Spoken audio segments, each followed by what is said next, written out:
یہاں پرسہ سب کو دینا ہے، باپ کو دینا ہے، شوہر کو دینا ہے، بچوں کو دینا ہے، اولاد کو دینا ہے، امام زمانہ کو پرسہ دینا ہے کہ فرزند رسول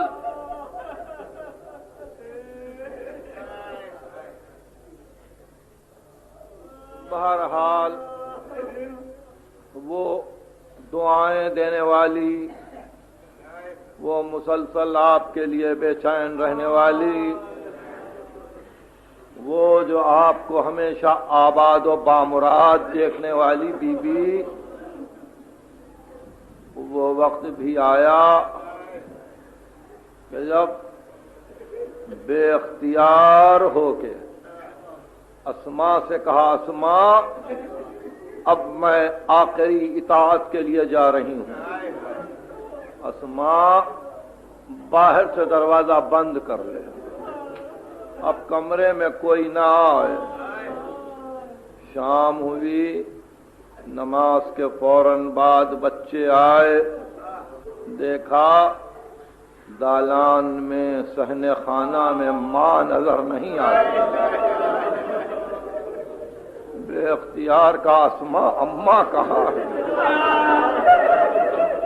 اسما نے ہاتھ جوڑ کے کہا، شہزادو غذا تیار ہے، آپ غذا نوش کریں، ماں عبادت کر رہی ہے۔ تو بے اختیار کہا چھوٹے شہزادے نے کہ اسما کبھی ایسا ہوا ہے کہ ہم بغیر ماں کے کھانا کھائے ہوں؟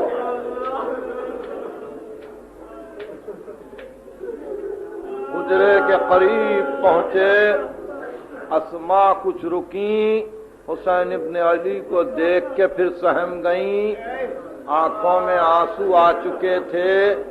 دروازہ کھولا، حسین اندر آئے، دیکھا مظہر اسماء ذوالجلال مصلی پر اس طرح سے لیٹی ہوئی ہیں کہ آنکھیں بند ہیں اور چہرہ اقدس سقف خانہ کی طرف ہے۔ آواز دی، اماں اماں آنکھیں کھولو۔ فما اجابت علیہا سلام، بی بی نے جواب نہیں دیا۔ دوسری مرتبہ کا اماں حسین پکار رہا ہے، آنکھیں کھولو۔ فما اجابت علیہا سلام، تیسری مرتبہ حسین ماں کے سینے پر گر پڑے۔ ماں نے دونوں ہاتھ بیٹے کے گلے میں ڈال دیے اور کہا، صبرن یا ابا عبداللہ۔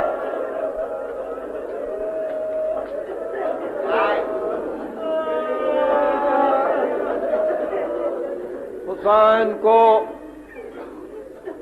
آخری مرتبہ صبر کی تاکید کی کہ حسین اب تیری نسل میں یہ صبر و شکر کی دولت جائے گی، اور حسین یہ وہ نسل ہے برکت والی جو محافظ دین حق اور محافظ کعبہ ہوگی۔ جاؤ حسین، اللہ کے حوالے کیا۔ یہ کہہ کے زہرا نے آنکھیں بند کر لیں۔ بچے روتے ہوئے باہر نکلے۔ امیر المومنین نے آخری فرائض ادا کیے۔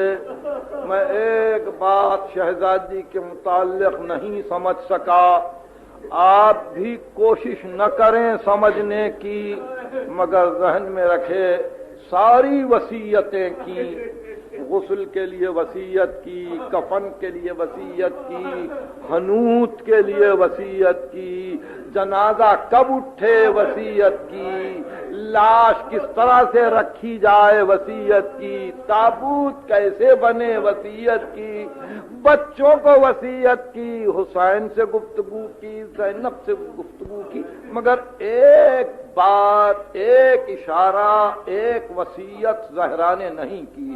اس بیٹی نے یہ نہیں کہا کہ یا علی مجھے باپ کے پاس دفن کرنا، یہ نہیں۔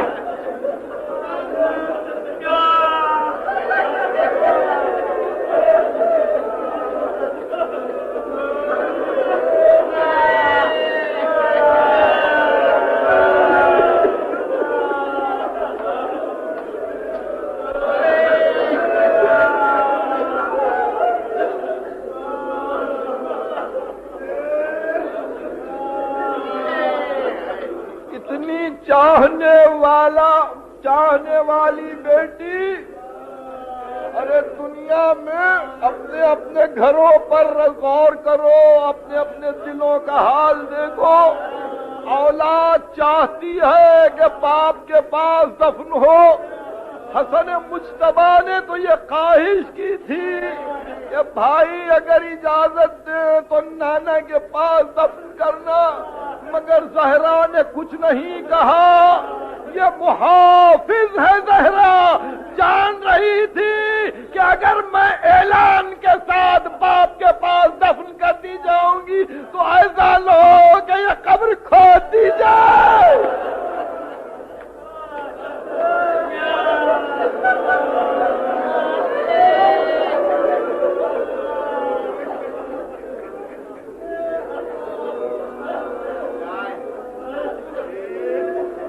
وصایا فاطمہ میں، زہرا کی وصیتوں میں یہ وصیت نہیں ہے کہ کہاں دفن کی جائے، اور امیر المومنین بہتر جانتے تھے اس اشارے کو۔ معصومہ ہے، صدیقہ ہے، طاہرہ ہے، دین کی محافظ ہے، صاحب دین کی محافظ ہے، کعبے کی محافظ ہے، محمد کی محافظ۔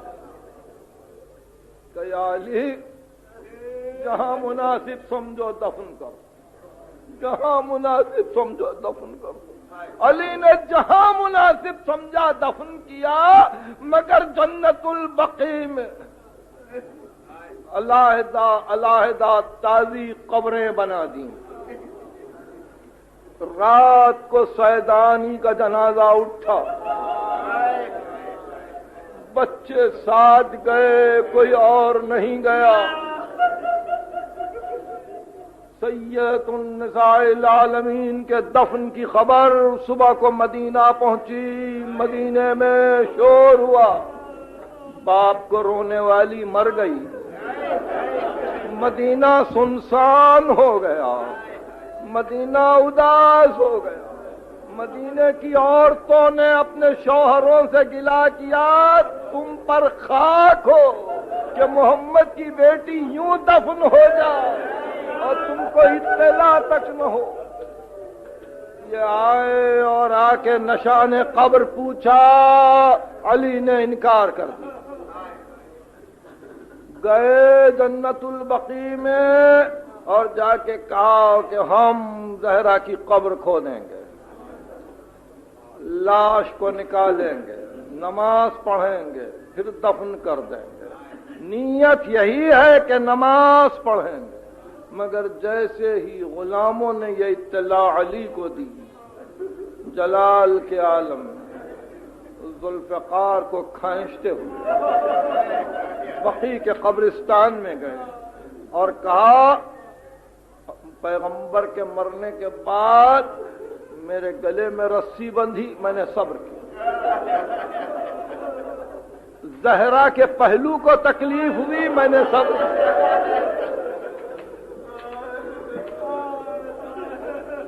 میرے بچے کو زحمت ہوئی، میں نے صبر کیا۔ زہرا کا حق چھین لیا، میں نے صبر کیا، مگر آگاہ ہو اللہ کی قسم، اگر کسی نے زہرا کی قبر سے بے ادبی کی تو آج یہ تلوار کھینچے گی اور مدینے کی گلیوں میں اتنا لہو بہے گا کہ ملت قیامت